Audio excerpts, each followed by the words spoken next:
যদি আমি বলি আমার রাসূল কেমন ছিলেন, তিনি ছিলেন মধ্যম আকৃতির। তিনি না লম্বা না খাটো।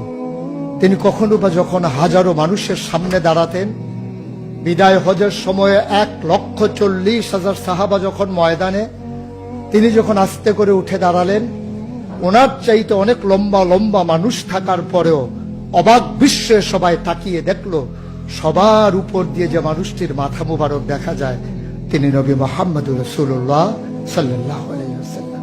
তিনি মধ্যমাকৃতির হওয়ার পরে সবার উপরে তার শির, সবার উপরে তার মাথা।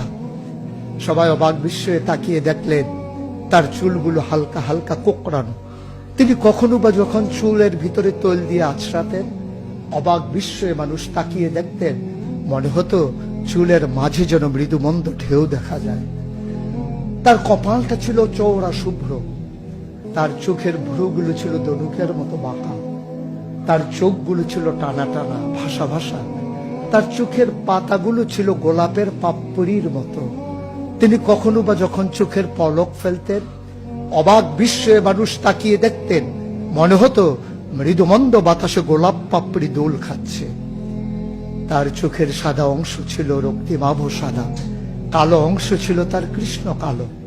তার ঠোঁটগুলো ছিল গোলাপি রঙের, তার নাকটা ছিল খাড়া, ছিদ্রগুলো ছিল ছোট ছোট, নাকের নিচে ঠোঁটের উপরে ছিল চিকন সরু গোঁফ।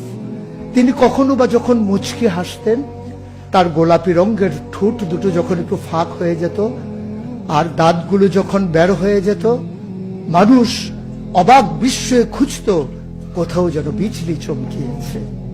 তিনি যখন প্রচন্ড গরমের মাঝে ঘেমে সিক্ত হতেন, কপালে তার মুক্তার দানার মতো ঘাম জমে যেত। তিনি যখন দৌড়ে দৌড়ে তার বিবিদের ঘরে যেতেন, আমাদের মায়েদের ঘরে, আল্লাহ রাসূল সাল্লাল্লাহু আলাইহি সাল্লাম ঘরে ঢোকার পরে মায়েরা দেখতেন কপালের মাঝে মুক্তার দানার মতো বিন্দু বিন্দু ঘাম জমে আছে। মায়েরা বলতেন, গুস্তাখি মাফ কর দিজিয়ে, বেয়াদবি মাফ করবেন, আপনি চুপটি করে একটু বসুন। নবীকে বসিয়ে ওরা ছোট্ট শিশি খুঁজে বের করতেন, অতি যত্নে পরম আদরে তার কপালের ঘামগুলো তারা শিশির ভিতরে ভরে মুখ বন্ধ করে রেখে দিতেন। ঈদ যখন আসতো, বিয়ে যখন হতো, জমানো ঘাম তারা আতর হিসেবে ব্যবহার করতেন। এ নবী তো সে নবী, হেঁটে গেছেন 1 মাস আগে রাত পথ ধরে, যাওয়ার পরে তিনি তো চলেই গেছেন। 1 মাস পরে যখন আবার ওই পথ মারিয়ে কোনো এক সাহাবা যাচ্ছেন, স্থানীয় বাসিন্দা যারা রাস্তার কিনারে যাদের ঘর, তাদেরকে ডেকে বললেন, ভাইরা, এ পথ দিয়ে কি আমার নবী হেঁটে